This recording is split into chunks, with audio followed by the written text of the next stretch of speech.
बड़ी ही पुरानी कहावत है, 100 सुनार की तो एक लोहार की। अमेरिका के जितने भी प्रॉक्सी हैं वो कहीं ना कहीं उन लोगों से पंगा लेने के लिए बेताब हो रहे हैं जिनसे लड़ने की उनकी कुव्वत ही नहीं, फिर भी लड़ना चाहते हैं।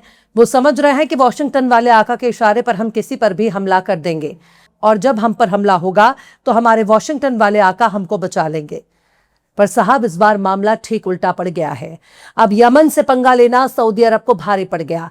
उसने अमेरिका और इजराइल की शह पर यमन पर हमला किया, लेकिन जब यमन ने जवाबी कार्रवाई की तब सऊदी अरब के आसमान में धुआं उठने लगा, जो बताने के लिए काफी है कि यमन के अंसारुल्लाह से पंगा लेना अमेरिका के चहेते सऊदी अरब को भारी पड़ रहा है। यानी यमन के जवाबी हमले ने उतार दिया अरब का खुमार। सलाम, नमस्ते, सत श्री अकाल। मैं हूं आपके साथ हर्षिता मिश्रा और आप देख रहे हैं टाइम्स मेल। कुवैत से लेकर बहरीन, बहरीन से लेकर जॉर्डन, जॉर्डन से लेकर कतर, कतर से लेकर इराक, इराक से लेकर मुत्तहिदा अरब अमारात और यहां तक कि मुल्क शाम पर भी ईरानी मिसाइलों ने कहर मचा दिया। ईरान की मिसाइलें झूमती हुई, लहराती हुई, बलखाती हुई, उतराती हुई बड़े ही शान से अरब के आसमानों में जाती हैं और ठुमके लगाते हुए अरब के बादशाहों की खोपड़ी पर गिर रही हैं। अमेरिका के जितने भी मिलिट्री अड्डे हैं उन सब पर ईरान की मिसाइलें बरस रही हैं। अमेरिकी फौजियों की लाशें ताबूत में पैक होकर वॉशिंगटन जा रही हैं और वहां वॉशिंगटन वाले आका अपने फौजियों की लाशों को देखकर ईरान से बदला लेने की बार बार कसम खाते हैं। पर साहब, सऊदी अरब तो अपने आप को अमेरिका ही समझ बैठा।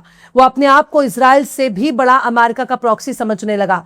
जुब्बे वालों में सबसे बड़ा जुब्बा सऊदी अरब का ही है और सऊदी अरब ने यमन के ऊपर हमला बोल दिया और जब यमन पर हमला बोला तब यमन की तरफ से पलटवार हुआ और उसके बाद तो फिर दुनिया की सबसे बड़ी तेल कंपनी यमन के हौसियों के निशाने पर आ गई। इससे ही कहते हैं 100 सुनार की एक लोहार की। सुनार 100 वार करके खुद को बहुत बड़ा पहलवान समझ रहा है, जबकि लोहार सिर्फ एक मुक्के में ही सुनार की नाक चपटी कर दे रहा है, सुनार के दांत तोड़ दे रहा है, सुनार की आंख में लाल निशान छोड़ दे रहा है, जिसके बाद सुनार कहीं भी शक्ल दिखाने लायक नहीं बचा। यमन ने सऊदी अरब पर मिसाइल हमले किए हैं। इन हमलों में मिसाइल और ड्रोन का इस्तेमाल किया गया। सऊदी अरब के जीजान इंडस्ट्रियल सिटी में धमाकों की आवाज सुनी गई। जीजान की एक अहम फैसिलिटी को यमनी मिसाइलों ने निशाना बनाया, जिससे दुनिया की सबसे बड़ी तेल कंपनी पर खतरे के बादल मंडराने लगे। हमले के बाद कई हमलों में बिजली गुल हो गई। मीडिया रिपोर्ट्स में यहां तक दावा किया जा रहा है कि यमन ने अमेरिका की एक ऑयल फैसिलिटी को निशाना बनाया। यमन के जवाबी हमले ने सऊदी अरब के जीजान, जानबू और दूसरे इलाकों को भी धुआं धुआं कर दिया। इसके साथ ही सऊदी सिविल डिफेंस ने यम्बू सूबे के लिए नेशनल प्लेटफॉर्म पर इमरजेंसी अलर्ट भी जारी किया है। यह हमला उस वक्त हुआ है जब अमेरिका और ईरान के दरमियान मिडिल ईस्ट में जंग चल रही है। सऊदी अरब और यमन के हौसियों के दरमियान टेंशन में इजाफा हो रहा है। हुदैदा पर हमला करके सऊदी अरब ने खुद को बहुत बड़ा साबित करने की कोशिश की, लेकिन जब यमन के हौसियों ने सऊदी अरब को निशाना बनाया तब सऊदी अरब की चीख निकल गई। दरअसल इन सब की शुरुआत सऊदी अरब ने ही की है। सऊदी अरब ने ईरान से सैयद अली खामनेई के जनाजे में शरीक होकर लौट रही यमनी शहरियों पर हमले की कोशिश की। उनके जहाज को सना इंटरनेशनल एयरपोर्ट पर उतरने नहीं दे रहे थे। एयरपोर्ट पर बमबारी करने लगे, जिसके बाद से ही यमन के हौसियों में और सऊदी हुकूमत के दरमियान कशमकश बढ़ने लगी। दोनों ओर से बयानबाजी होने लगी। इसके बाद छिटपुट हमले भी हुए, लेकिन सऊदी अरब और सऊदी अरब की हिमायत वाली फौजों ने यमन के हौसियों को बार बार निशाना बनाना शुरू कर दिया। इसके बाद सना में अंसारुल्लाह की हुकूमत ने लाल सागर में नाकेबंदी लगा दी और सऊदी अरब के जहाजों के आमदो रफ्त पर मुकम्मल रोक लगा दी, जिसके बाद ये टकराव बढ़ने लगा। दोनों के बीच झगड़े बढ़ने लगे, टकराव में और इजाफा होने लगा और इसी के नतीजे में यमन के हौसियों ने लाल सागर में सऊदी अरब के 2 ऑयल टैंकरों पर हमला कर दिया और कहा कि सऊदी के दोनों जहाजों ने हमारी लगाई गई नाकेबंदी को तोड़ा था, इसलिए उन्हें बैलिस्टिक और क्रूज मिसाइलों से निशाना बनाया गया। जहाजों में आग लग गई।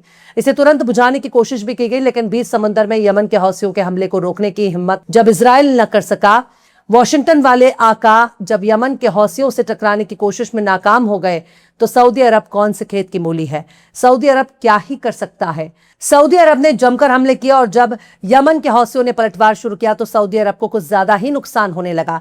दरअसल यमन के अंसारुल्लाह ने शनिवार की सुबह ही हाइपरसोनिक मिसाइलों से सऊदी अरब पर जवाबी हमले किए। ईरान की तस्नीम न्यूज एजेंसी ने अपने मीडिया सूत्रों के हवाले से बताया कि सऊदी अरब के जीजान शहर में धमाके की जानकारी मिली है, जिनमें से कुछ का कहना है कि शहर में 5 से ज्यादा धमाके हुए। हमले के बाद जीजान में धुएं के गुबार उठते हुए नजर आए और शहर के कई इलाकों में बिजली गुल हो गई है। सऊदी अरब के बंदरगाह शहर याम्बू थामद शहर सऊदी के दक्षिण में मौजूद खमिस मुशैत हवाई अड्डे में भी बड़े धमाके की खबरें आ रही हैं। और यही तो सवाल है कि सऊदी अरब को बार बार यमन के अंसारुल्लाह पर या यमन पर हमले की जरूरत क्यों आ रही है।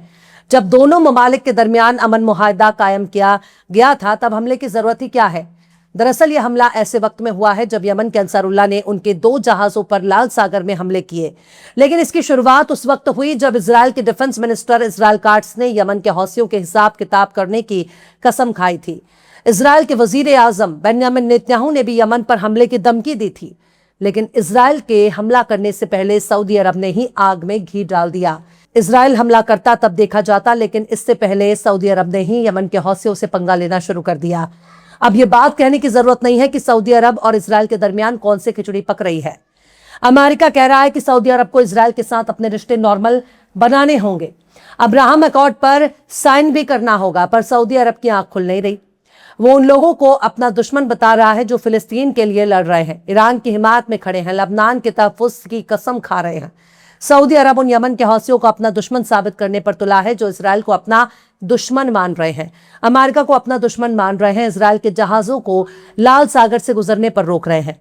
सऊदी अरब को यमन के हौसियों की हरकत से बड़ी तकलीफ हो रही है, क्योंकि वॉशिंगटन वाले आका को भी तकलीफ हो रही है, तेल अवीव वाले नेतन्याहू को भी तकलीफ हो रही है, और जब तेल अवीव और वॉशिंगटन में तकलीफ का दौर चल रहा है तो रियाद को भी तकलीफ हो रही है। सऊदी अरब की बादशाहत को अमेरिका और इजराइल की तकलीफ से शायद दिल को बहुत ठेस पहुंच रही है, लिहाजा बार बार सऊदी अरब और उसके इत्तेहादी बार बार यमन को निशाना बनाने की कोशिश कर रहे हैं। और जब यमन की तरफ से पलटवार हो रहा है तब ना कहीं इत्तेहादी नजर आते हैं, ना सऊदी अरब की फौज नजर आती है, ना इजराइल बचाने के लिए आता है, ना अमेरिका बचाने के लिए आता है। आखिर ये कौन सा रिश्ता है और ये रिश्ता क्या कहलाता है। इससे पहले जब यमन के हौसियों ने सऊदी अरब पर हमला किया था तो उस वक्त ही यह दावा किया जाने लगा कि हौसियों के जवाबी हमले से सऊदी अरब को बचाने के लिए खुद इजराइल भी कंधे से कंधा मिलाकर खड़ा था, यानी सऊदी बादशाहों के साथ इजराइल खड़ा था। और इसी से अंदाजा लगाया जा सकता है कि सऊदी अरब और इजराइल के दरमियान क्या रिश्ता है और यह रिश्ता कितना पुराना है। पर समय सबसे बलवान होता है, समय समय की बात है, वक्त वक्त की बात है।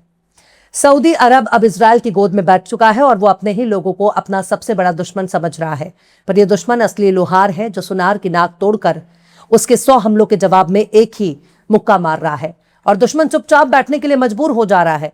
सऊदी अरब को अपने दोस्त और दुश्मनों में फर्क करना होगा, उन्हें अपने और बेगाने के दरमियान फर्क को समझना होगा, वरना उसके वजूद पर सवाल खड़े होने में देर नहीं लगेगी। हालांकि ये नहीं भूलना चाहिए कि अरब देशों को बनाने वाले भी पश्चिमी देश हैं और इजराइल को बनाने वाले भी पश्चिमी देश हैं, वरना अरब के तमाम इलाके उस्मानी खिलाफत के हिस्से थे। लेकिन अब सऊदी अरब ने खुद को इजराइल के बेहद करीब कर लिया है, जिसका नतीजा अब देखने को मिल रहा है। फिलहाल इस खबर में बस इतना ही। यह एपिसोड आपको कैसा लगा कमेंट बॉक्स में जरूर से बताइए। पसंद आए तो लाइक करें, शेयर करें, और बेबाक निष्पक्ष स्वतंत्र पत्रकारिता को सपोर्ट करने के लिए हमारे चैनल टाइम्स मेल को जरूर से सब्सक्राइब करें, और बेल आइकन की घंटी वाली बटन आप जरूर से दबा दें ताकि आपको हमारे आने वाले नए वीडियो की नोटिफिकेशन फौरन ही मिल जाए। फिर मिलते हैं किसी और वीडियो में एक नई खबर के साथ। हर्षिता मिश्रा को दीजिए इजाजत। जय हिंद। अगर अभी तक आपने हमारे चैनल टाइम्स मेल को सब्सक्राइब नहीं किया है तो जल्दी से सब्सक्राइब कर दें और बेल आइकन भी प्रेस कर दें।